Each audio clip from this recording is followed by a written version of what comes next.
My name is Michael Belcher. I am a cinematographer, and the first movie that I can remember seeing in the theater is Jurassic Park. I would have been 9 years old when it was in theaters, which feels maybe a little bit too young. But I remember the darkness of the theater, kind of first and foremost, the sort of unbelievable darkness. I used to be taken to a lot of matinees as a child. They were just so cheap, just a few dollars. And the magic of the whole thing was very alive for me. Just the excitement of being in a big dark room during broad daylight, the nighttime feeling of it all, like I was somehow staying up way past my bedtime and somehow I wasn't tired and I had the energy and the consciousness to be in the dark, all the shadows and the mystery. I can remember watching Jurassic Park and actually hiding behind the seats, hiding from the screen, kind of peeking up to watch, and the fear that perhaps the borders of the screen might somehow become permeable, like the dinosaurs could sort of come from around the side or out the seams and come and get me somehow. So I was scared for a lot of it, but it was also quite thrilling and just very stimulating. And even now, when I enter the cinema, there's something from that first experience that is still very alive for me. Definitely. There's still a fluttering of anticipation in my stomach and a sort of forbidden excitement in the mystery of the big dark room. Jurassic Park was released in 1993 and made by Steven Spielberg. It was chosen for this conversation by writer-director Michael Lukk Litwak. Michael is a Brooklyn-based filmmaker that was born and raised in Los Angeles. His NYU thesis film, The Life and Death of Tommy Chaos and Stacey Danger, won NYU's top prizes and played at more than 40 film festivals around the world and was voted the #1 short film of 2014 by Deadline Hollywood. Since then, Michael has sold a TV pilot to Sony, 2 feature scripts to independent producers, and directed Snatchers Season 3 for Warner Brothers. He's directed ads and branded content for clients like Subway, Burger King, Squarespace, Spotify, and Snapchat. In 2016, he teamed up with Doug Liman, Melissa Wallach, Condé Nast, Jaunt, and Samsung to direct and produce the first ever scripted VR series titled Invisible. He was selected to be a writer in residence at the Wasaic Project in upstate New York, and is currently developing a series with Paul Feig's new digital studio, Powder Keg, and a feature film adaptation of Chaos and Danger with Dan Harmon's Starburns Industries. Michael also has a great newsletter that I recommend everybody sign up for. It's one of only 2 newsletters that I subscribe to, and I love it. It's great. Okay, please enjoy. Yeah, Michael, thanks for being here, man. Thanks for doing this. Yeah, thanks for having me. I'm always down to talk about Jurassic Park. Yeah, I was so thrilled when you said you wanted to do that film. Yeah, I mean, for me, it was a really formative movie at a bunch of different points throughout my life. I can't remember the exact first time that I watched it, but I watched it as a kid and I really loved it. And, it was one of those movies that really got me into filmmaking in the first place because it kind of, it's a roller coaster and it takes you on a ride. And as I think it's accessible to children, especially because some of the main characters in the movie are children. And so, I watched it as a kid and I really loved it. And then, as I got older and started making my own movies, it was always there as like a movie that I liked and had fond memories of. But, once I started rewatching it again as a filmmaker and as someone who had experience making movies, every single time I watched it, I ended up loving it even more and more and appreciating it for different reasons. And, the reasons I loved it as a kid are, just as important as the reasons I love it as an adult, even though they're completely different. I really think it's a masterclass in filmmaking on so many different levels. And, I think I could teach an entire class about it. And I think you could teach exposition, you can teach screenwriting, you can teach character design, you can teach cinematography and production design and editing. And I think it is a movie that fires on every single cylinder. And every time I watch it, I notice something new, even though I've been watching it now for, I don't know, 20 years. Yeah. Yeah, totally. I mean, I hadn't seen it in I don't know how many years, but rewatching it for this was I was so much more aware of the craft elements, right? The blocking, the it's like so many compound shots in there. One thing leads to another thing, and a couple of interesting sort of like little jump cutty moments where it kind of has a long take that he kind of puts a second take of that longer take in there and just kind of jumps into it Yeah, a it's couple of interesting because times. there are definitely a couple of weird jump cuts where like he's in a wide and then he only cuts into like a medium wide, and it's kind of odd. But with the exception of like those couple of bumpy moments, like it really feels like start to finish like a perfect movie when it comes to the way that it's blocked and the way that it's staged. And I think that oneers have become very popular, and there's the video essays about the Spielberg oneers, and people like to do oneers that show off insane camera moves, and those are the things that generate headlines on film school and all these other places. But at the end of the day, when you look at Jurassic Park, he has these like pretty long takes that are 30 to 45 seconds, and they're very, very simple. And there's a scene where Samuel Jackson's at the computer when he starts noticing that things are falling apart, and he basically hits 7 different shots just by panning and tilting, and he's able to incorporate 7 or 8 different actions into one continuous shot, and it doesn't feel like he's trying to show off. It just feels like the most obvious way to do that, and it there's this economy and mastery of showing people where they need to be looking and what they need to be paying attention to, which is, to me, I think the most important part of blocking and staging. So I think that it's also just insane that he made this movie the same year that he went and made Schindler's List. Like, that blows my mind that this director can go make this like popcorn blockbuster, which I also think is not just like a vapid, shallow movie. It is, I think, really, really deep, but at the same time, it is this like roller coaster thrill ride. And then to be like, to just walk away from that and during post and go and make Schindler's List in the same year is just like mind blowing in terms of the mastery of craft. Yeah. Yeah. Good point. Good point. Let's talk about the opening. I'm curious. This is something that, as a DP, I feel like I'm most excited probably about the first 10 shots in the film, the real introduction, bringing someone into a world, into a certain mood or feeling. And I'm curious what you think about the opening of this film in general, but also even just the first shot or first couple of shots. Yeah, it's interesting. I downloaded the script today to look at it and be able to compare. And in the script, the opening shot is of a dinosaur's eye in the cage, and then it goes to like the bushes. And whereas in the movie, it just starts on the bushes, and you see the light through the bushes. And I think in a lot of ways it's a horror movie. A lot of people have talked about how Jurassic Park is a horror movie at the end of the day, and this is the cold open where you get your first kill. And I think so much of the effectiveness of the movie really comes from its ability to set up and then pay off things later. And one of the fun facts that gets talked about is like there's really only about 8 minutes worth of dinosaurs in the entire movie, and it's a 2-hour and 10-minute movie. And it's that's what everyone came there to see, but it's so much more powerful and so much more effective when you hold that back from people. And so that whole opening sequence, I think, is incredible because it really sets the stage for everything. That this is a life or death scenario, and more than the other characters going into it that are kind of like, oh, what if something could go wrong? Like, we've seen something go wrong right at the beginning, so we know that it's dangerous. We know that they're walking into some place that isn't safe. And I think just in terms of the way that they build the tension of that scene, and then kind of cut away from it and start off the story from a completely different angle, I think is really, really effective. But I'm curious what you kind of thought about it rewatching it, and how you felt about it. Yeah.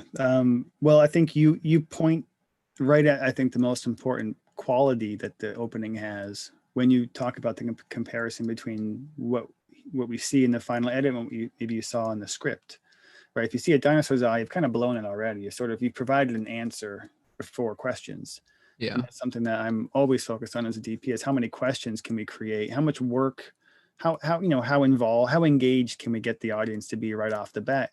And the first shot's like some shaking branches, kind of like a abstract kind of insert, and then it's like a totally random extra, just his one shot of the whole film, just looking up confused. And then we're back to the shaking things, and then like another couple of extras who we never see again. And I just love that, because it's like, who is this? What is that? Who is this? What is that? And already I'm building anticipation. I'm leaning forward, right? I'm not receiving and like, oh, okay, that's that. It's like I'm trying to see more than's there. And I think that's the feeling I want to have as a viewer. Yeah, I mean, I think the way you framed it was really great in terms of, I think that yeah, getting people to ask questions, and it's the easiest way to get to captivate an audience is just to have a little sense of mystery of what is going on here. And I also think that, you know, it allows the sequence to have a really natural build and progression, and lead up to that, like that the shot of the dinosaur's eye is essentially the climax of that scene, and it's juxtaposed right next to the shot of Muldoon's eye, the game hunter. And you know, I think that is it kind of sets up the entire movie of man versus dinosaur, and it is the entire movie in a microcosm of like, we think we can control this thing, but we can't, and it gets out and people are going to get hurt, and you might survive but other people won't. Yeah. Yeah. And also some of the visual language, some of the more daring elements of visual language are presented there too. Once things get really intense, we get these really tight close-ups, kind of wide angle. And, you know, it goes back to that a number of times in a way that when I was younger, you know, it was totally seamless. But now I'm just like, wow, that's an interesting shot. It's actually like kind of a hard light and a close-up on an old guy. Like that's a big emotional angle and lens choice.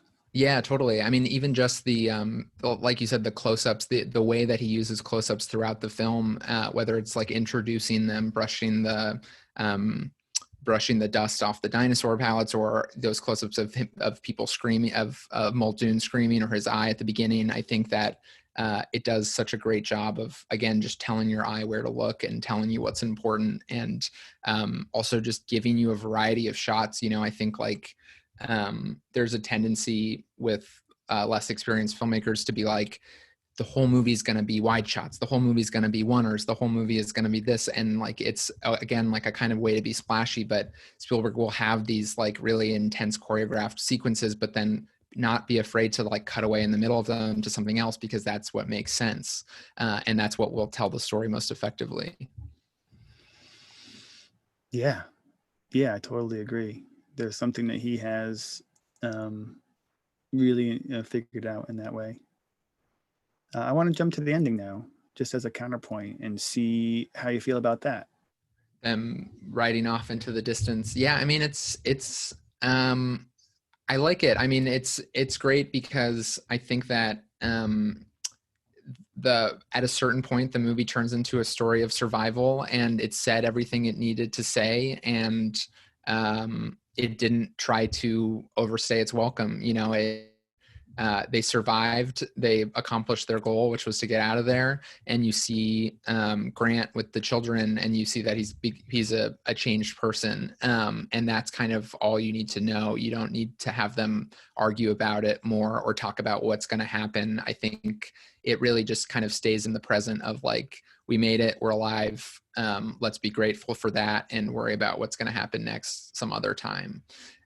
You know, at the same time, it is that kind of classic Hollywood ending of like people riding off into the sunset, literally. And so I love that it does that. I think that, you know, it is also just a great bookend, you know, that they came in on the helicopter and they left, and it just ties things up in a really nice way.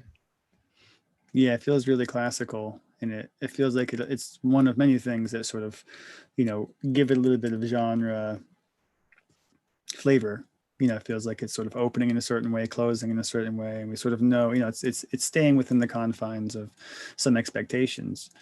One of the things that came up for me is the way in which he has earned all of these wordless moments by that point, right? We have enough repetition of this theme about becoming parents or not, this theme about the dinosaurs turning into birds as a theory that the main character guy has. I just feel like, yeah, it's so nice to be in those last, whatever it is, 45 seconds, just those, the couple looking at each other. We know what's there. They look out the window, they see the pelicans or whatever bird that is. And we kind of know what that is, just meaning that he's just earned to the whole time, and just sort of get all these rich, just, images that we know there's a story behind. I think that, in a lot of ways, it's a very happy Hollywood ending where, the characters ride off into the sunset. But at the same time, it isn't, because a lot of people died and a lot of people got hurt. And, this guy's dream of a park that, was going to change the world and introduce people to these creatures, like, it's failed. It's a complete failure, and so you get this kind of ironic twist on it where it's not a completely happy ending, because you have these characters riding off into the sunset, but at the same time, there's this like sadness to it. And I think that is what ultimately makes it very powerful. Because I think one of the biggest strengths of the movie is that it really doesn't paint things in a broad brushstroke. I think it, even in the way that it portrays Hammond, you have this character who, with a lesser writer than Michael Crichton or David Koper, Steven Spielberg, even in the way that they cast it and coached him or directed him, he could have come off as very evil and malevolent, and he's written and he's performed in a way that really makes you like him. And he's a really, really sympathetic villain. It's like, he's not even really a villain. You like him and you want to be friends with him, and at the same time, you feel like, man, this guy kind of doesn't know what he's doing, but his heart is in the right place. Like, he has that epic speech of like, I just wanted to give people something that was real. And it's like, it's really touching, and you can tell that he's not just there for the money, and I think that's what also makes it tragic, and what brings it onto this deeper level, where it's not just a story of like greed, and how greed has destroyed people or something, simplistic in that sense. It is, very morally complex, because, he's in it for the right reasons, even if he doesn't really fully understand what he's playing with. Yeah, that's beautiful. Thanks for saying that.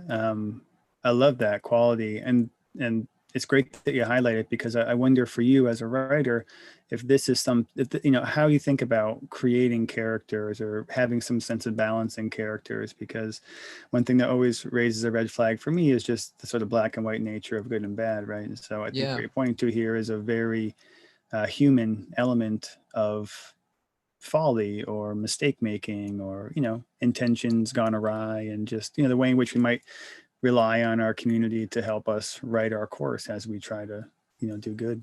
Yeah, 100%. I mean, I like I said, I think it's a masterclass in character writing, because you have these very clear-cut characters. I mean, one of the things that I always like laugh about, is that like Spielberg, just like, he really loves hats. And this is something I noticed last time, where like every character has like their hat, and through their costume design, it really represents who they are. And Ian Malcolm with the all black suit, and the Gennaro, the lawyer with his like fedora and his like short jeans, or like his business suit with shorts. And every single character has a different hat that like represents their personality. And Hammond with his all white,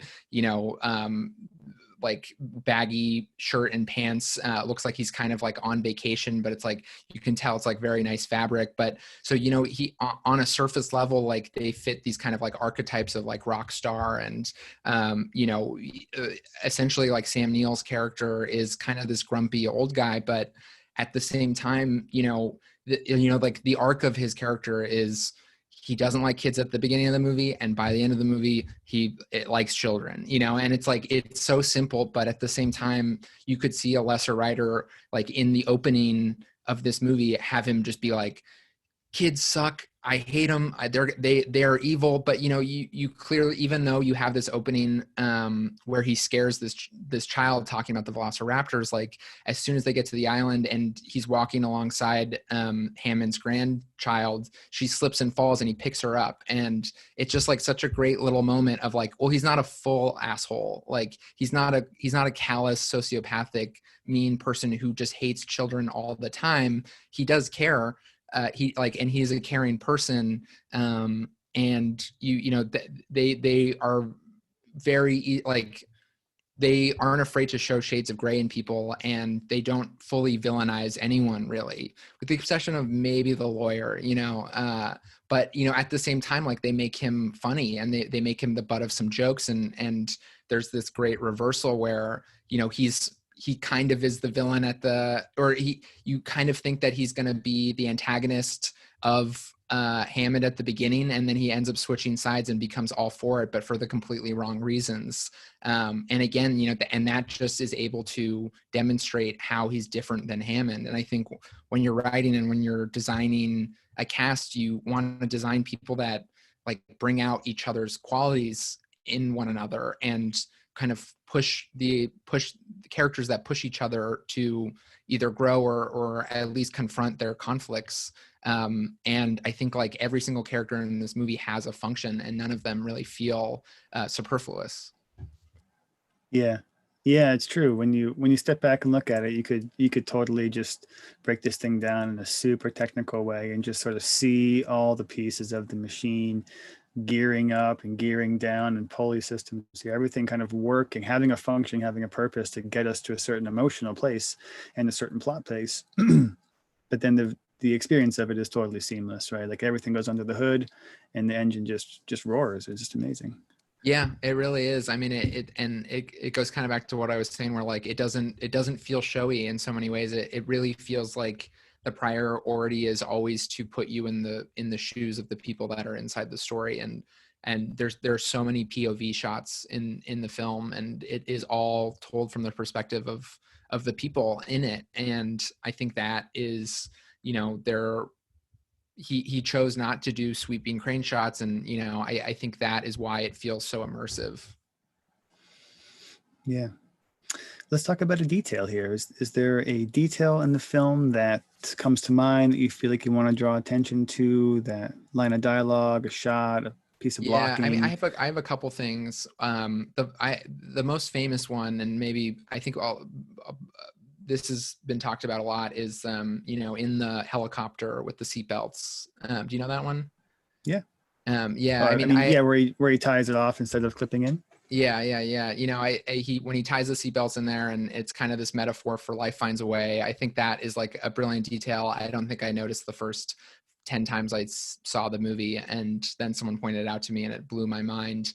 The other one of my favorite details is when Dennis Nedry is talking to the corporate representative of another company, and they're eating lunch, and he shows him the aerosol container, and he sprays it on his hand and then wipes it on a piece of pie that's on like a dessert tray. And I was looking at the script again, and in the script it said it was like on a piece of Jello or something, and it makes so much more sense with pie.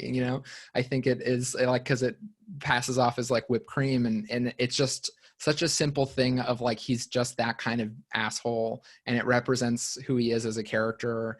And it wasn't, it didn't need to be there. He could have just wiped it on his shorts. After that, I mean, I really think the entire 10-minute sequence of the T-Rex moving out of, breaking out of the paddock for the first time is just one of the best action sequences like ever filmed. And, I think the thing that always kind of blows my mind is like how he's able to elongate time throughout that sequence. And I ended up going through I watched the movie, and then I brought it back up and kind of like start, stop, pause while I was watching it. And I really like, it's a 10-minute sequence roughly. It's like 9 minutes and 50 seconds, but at about 4 minutes and 45 seconds, she gets out the flashlight in the car, and there's a full minute where the dinosaur is just sniffing the car, and he's just building up tension, and he's like nudging it with his head.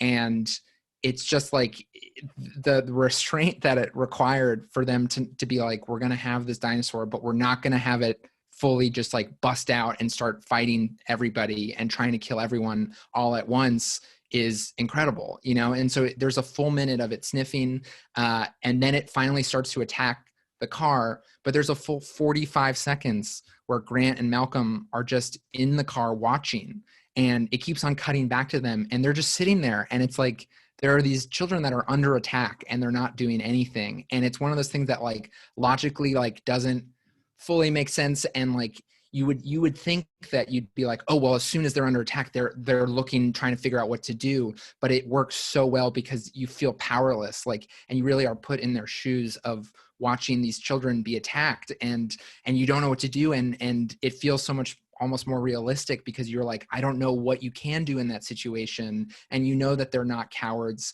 and that they're going to do something eventually, but it really he spends like 45 seconds where you just watch them watch someone else get being attacked by this dinosaur, and they, I think it's just one of the coolest just uses of editing I've ever seen.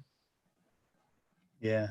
Yeah, it's a good point. I noticed that as well. There is something a little bit odd about it logically, but emotionally and tension and fear wise, it just keeps pumping more fuel into those sensations. And yeah, super, super effective.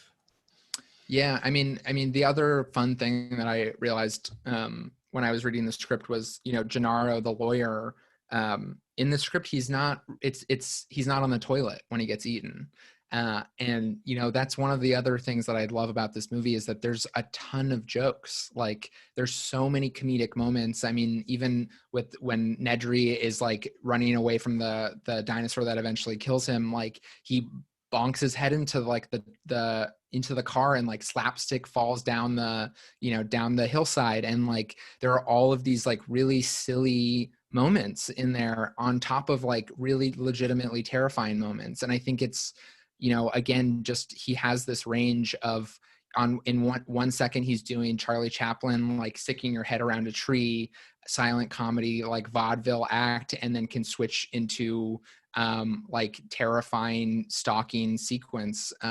And I think it is, I don't know, I think it's a really funny movie. I think that, in the script, Gennaro, it just says that like the T-Rex pokes around in the rubble and that you hear screams or something, whereas in the movie you have these walls that like literally fall out in all four directions around him, and then he gets eaten while he's on the toilet. And I think it also is one of those things where like in horror movies you really have to justify your kills. I think like and the new Jurassic World got a lot of flack for that because people would die and they didn't really like deserve it in a sense. And I think people were right to criticize it for that, because I think that when you're making a horror film and when people are being like punished metaphorically on screen, it shouldn't be arbitrary, because you are saying something with who you're deciding to kill and when. And Samuel L. Jackson dies and he didn't do anything wrong, but so it kind of progresses from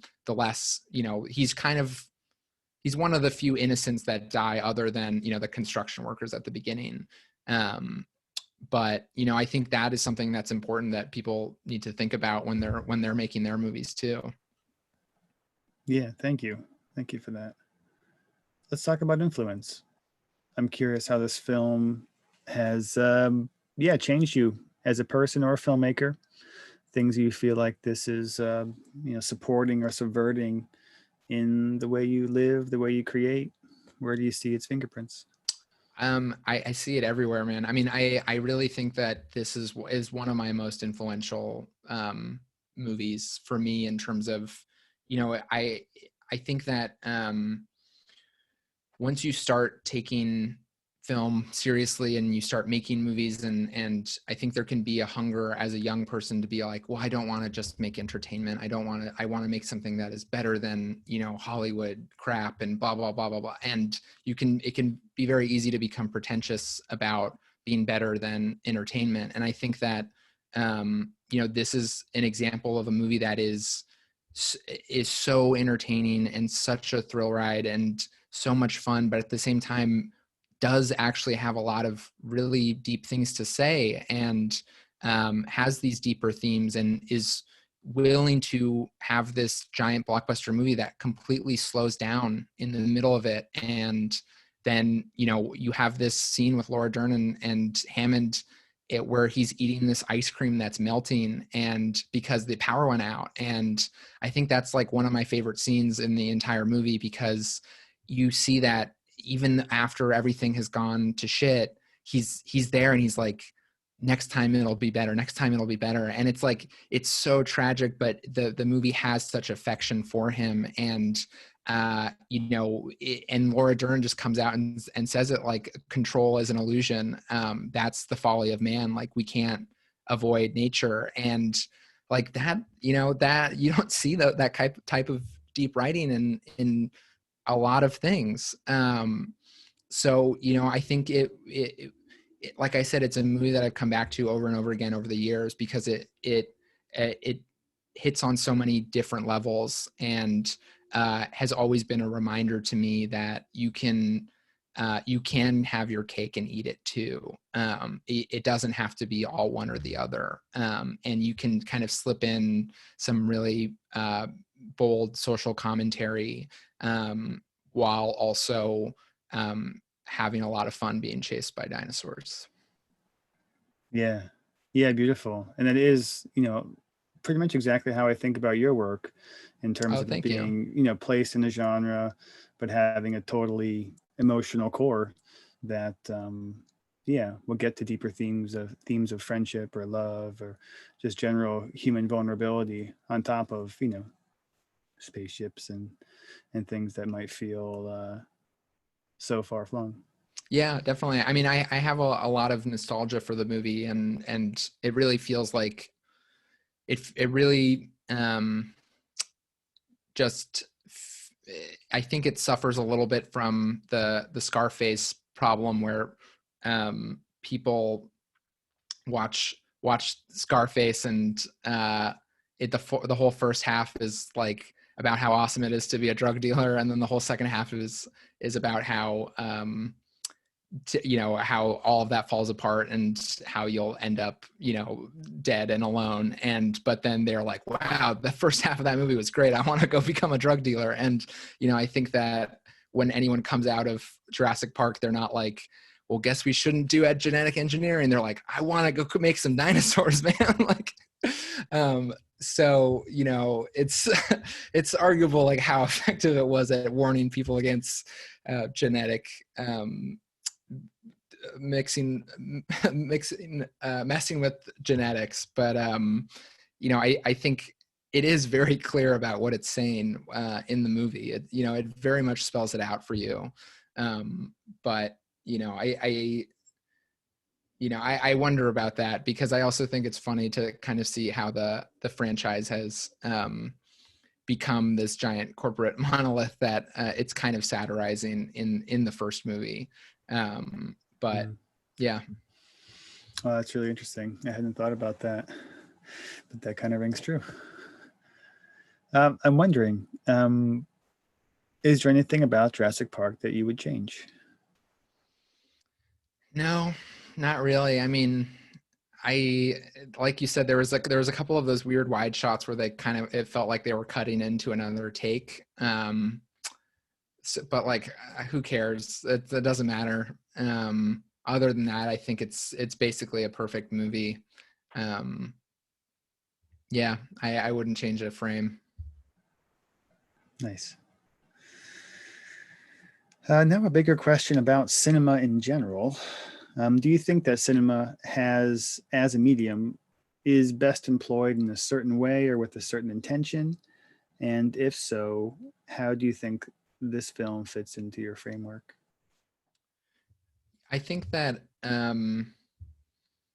think the beauty of cinema is that it can be so many different things at once. And I think that there isn't just one way it can or should be. But I do think that when you look at it as a form, the question is like, what can it do that other forms can't do? What makes it different, and what is unique about it that you don't get when you're playing a video game or looking at a photo? And I really think it comes down to the experience, is that it gives you an experience, and by the fact that it's not interactive means that it's a guided experience, in the sense that with video games, you have a lot of character agency, and you're the one who's deciding what your avatar is going to do.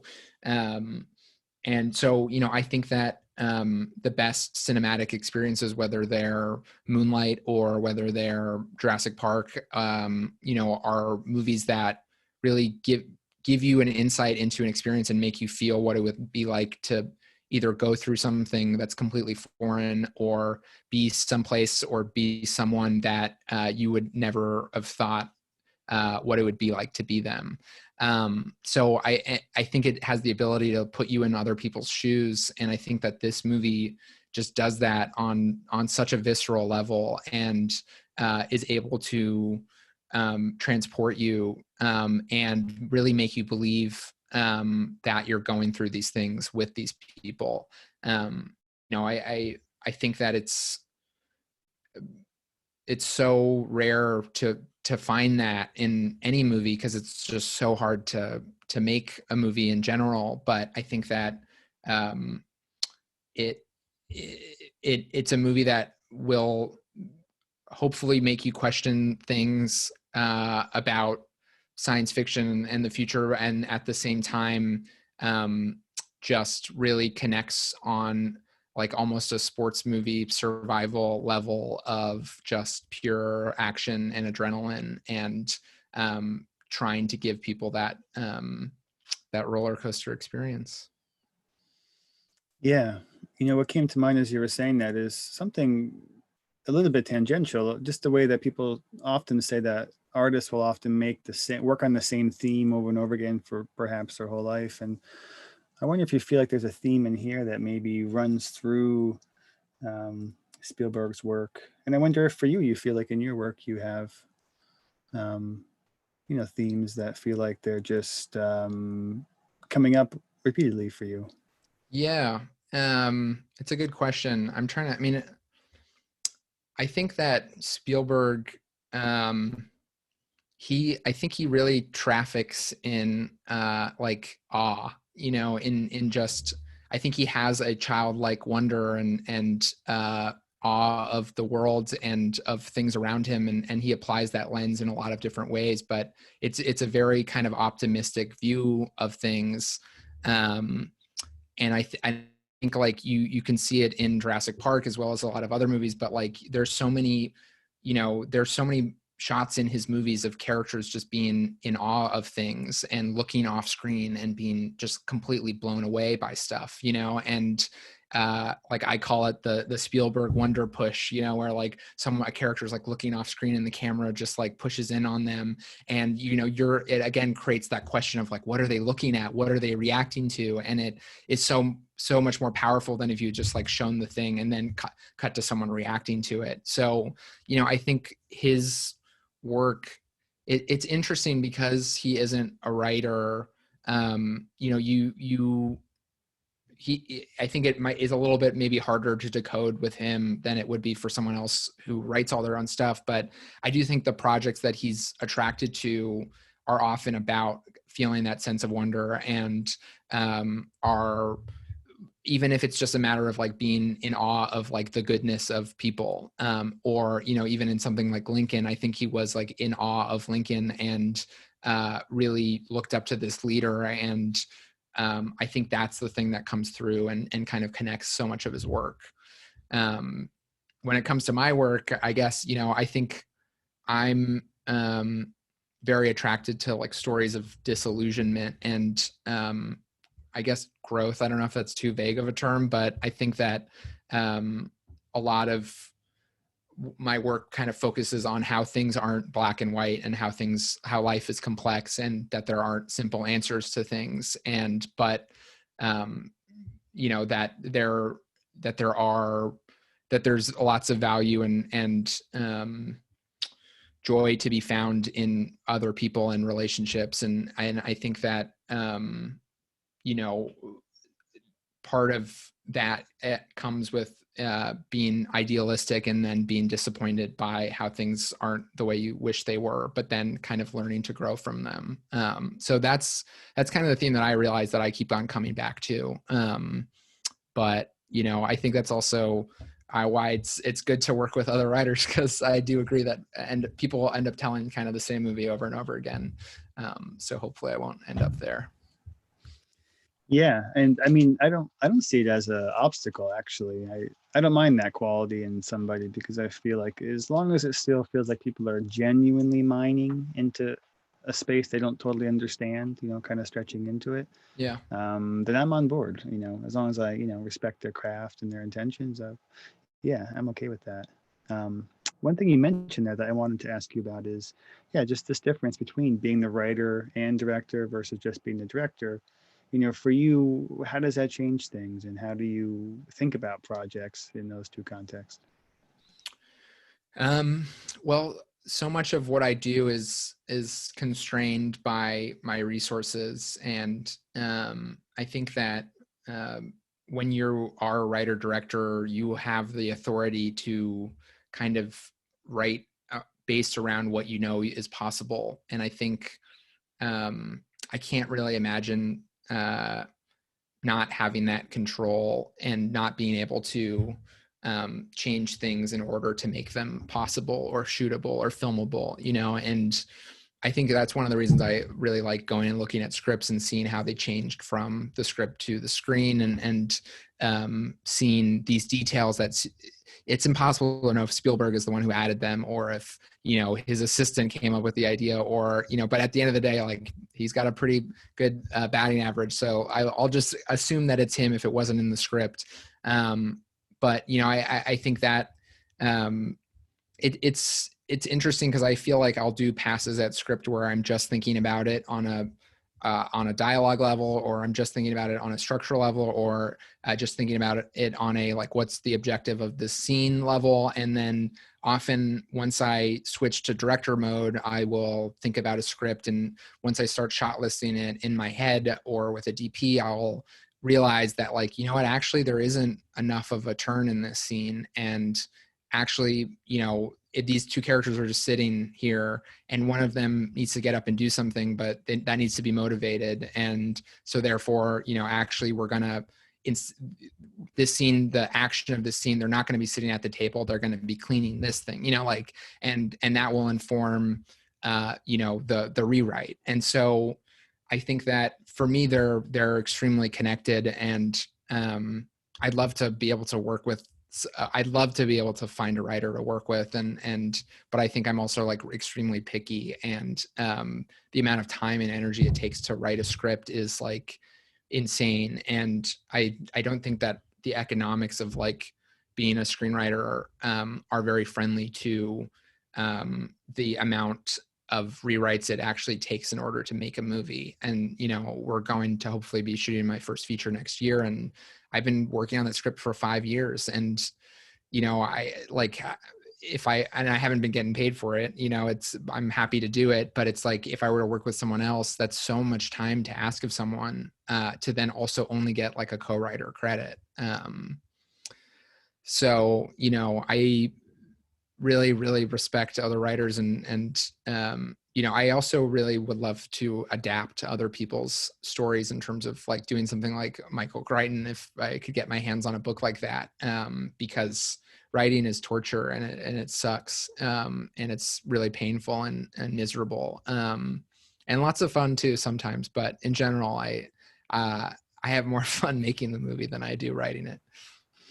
Yeah, that makes a lot of sense. And I wonder if you have the experience, because me as a DP, I'm always reading the script, and I find that when I do my own writing, the process, my relationship to the content's obviously different because I'm kind of there from the genesis. I'm there every little building block, and it's almost impossible to just see it fresh. You can do different strategies, but it's hard to do that. And I find that receiving something else that's already mostly formed, like, my brain is just like all of my creative energy, it just hasn't been used up. So when I approach a script that is written by somebody else, my mind just kind of fires all these different ways that I wish I could get that kind of, like, fresh, like, full firing on something that, I may have worked on for a year. And then a year later, I'm like, boy, I really wish I could just have my fresh self approach this, because it's just so hard to sort of clean all the sensors and just really be honest about it. Yeah, I mean, I think that's the hardest thing is to find perspective on your own work, and that's the best part of having collaborators is to have people that are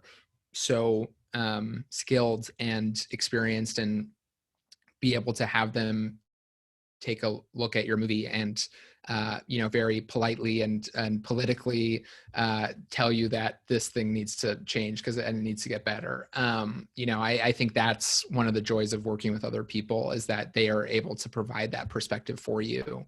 I think that I've had scripts that I've put down and then come back to a year later, and that's how I get the perspective on it, where I realize, actually, that's that's what was missing. I need to revisit this and rethink it. And other times it's a matter of like taking a week or two off of it and reading a book and or doing research about some like a specific movie that is related to the movie that I'm writing or making. And that I think is really helpful in terms of just like going and looking at a masterpiece of whatever genre you are studying and seeing, okay, what are what are the building blocks of this? And if I hold my movie up next to this one, where am I coming up short? And I think that's one of the only kind of ways to like give yourself that perspective, because it's really hard. You get tunnel vision, and also people don't want to hurt your ego, and it's very, very difficult to kind of keep that perspective, and also just be brutal about cutting the stuff that you've spent so much time on, and losing the joke that you thought was really, really funny, but just like slows things down and isn't right for the rhythm. Yeah, totally. Thank you. Last question I have for you is if you could ask Spielberg one question about Jurassic Park or filmmaking in general, what might you ask? I was thinking about this, and I'm not sure, but I kind of would, if I like had Spielberg in a room and was able to talk to him, but it's like it's a question that I don't think I could actually get an answer to. But I'm curious what if he like if there's any movie out there that he like really hates, because he seems like such a genuinely caring, nice guy. And I think that when you've made movies for so long, you can, it's just like it takes energy to hate things, so like why waste it on that? But I wonder if there are movies that he if there's any movie out there that he just like loathes and like really just makes him angry. Because and I don't know if there is. He might just be that nice of a person, and doesn't spend his time thinking about that. But I'd be curious to know.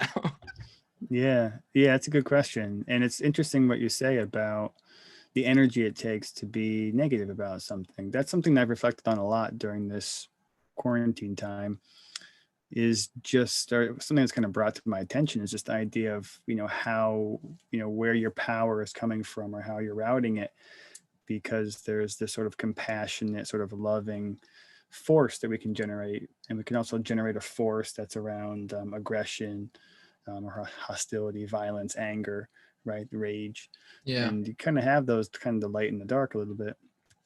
And yeah, I wonder how you think about that in terms of filmmaking, because there's a way in which it just takes so much energy to make a film, and you're in this, like incredibly complicated group dynamic. And I feel like when I'm on set, if there's one thing that you're aware of but can't see, it's like, what is the vibe? What is the energy kind of powering this thing? Is there a lot of stress and tension and fear going around the set that day? Or is there a lot of like exuberance and love and just like compassion and support? I wonder how you think about it. Yeah, definitely. I mean, I think that the vibe you bring to set like ripples down through every department, and I think that's part of the job of the producer also, is to help create a vibe that fosters creativity and isn't creating an environment that makes people afraid to give you their honest opinion on things. And also like respects the time of the people that you're working with, and doesn't make people feel exploited. I think that, you know, it's like I remember I read this article with David Fincher, and like, I think anyone who works in film can, it's really easy to have like a knee jerk reaction when you're watching a movie that isn't great. And I'm 100% guilty of this.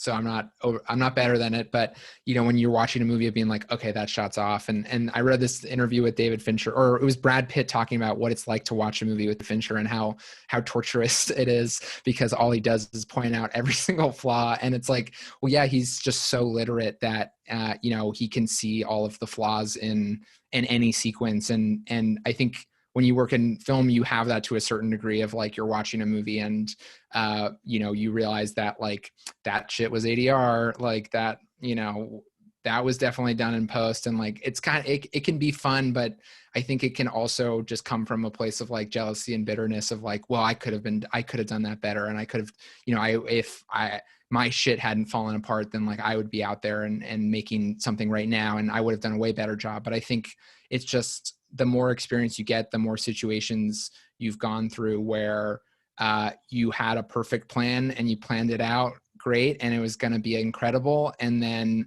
it rained and you only had 2 hours to shoot it, and like, and it's just like stuff falls through the cracks sometimes, and like no matter how well you prepped or like how you know, smart your collaborators were, like sometimes things just go wrong. And obviously there's, you know, different levels of whose fault those things are, but you know, I think like you develop a respect for just how difficult it is to do anything. And you know, I think it's something that I have to remind myself of, because like I said, I am very guilty of it, of being like overly judgmental of other people's work. So I think that, you know, I will, yeah, I don't know. I just think it's important to remind yourself of that from time to time. Yeah, geez. I mean, I feel like it's such a humbling medium to work in that anytime I need a reminder, it's just like you go on set for a day with any amount of responsibility and you just see how hard it is to create and maintain anything Yeah. in the medium. It takes so much, and it takes so many people doing the same thing. Yeah, as you were talking about that bit about the vibe on set, it just made me think about the way in which it's almost impossible to make a film without fear, right? There's so much to do. It's so hard to do. And there's this way in which, yeah, when we get afraid, how do we handle that? I rewatched Back to the Future trilogy recently, and like it's another like set of movies that really influenced me and was like, I've again like kept on revisiting over and over again. And I was really struck by like, again, like how many long 30 to 45-second shots where it's like they start in a wide and the characters walk into a medium, and then it ends up on a close-up and they do the whole scene in one shot, and it doesn't feel like overly showy, but it's like, man, the guts it takes to shoot an entire scene in one shot is like, with no fear. Like that's just like pure confidence, where I'm just like I try to be ambitious, but like even that, it's just like, it blows my mind of like, you were that confident in your script that you knew that you didn't need to cut any of these lines, and you didn't need to build in the security in post to like, you know, cut things out of this, or even just like film this in, you know, two singles that would, you know, you could at least cut something out if it didn't work, or like rhythmically if the actors messed up, and for him to do that over and over and over and over again is just incredible.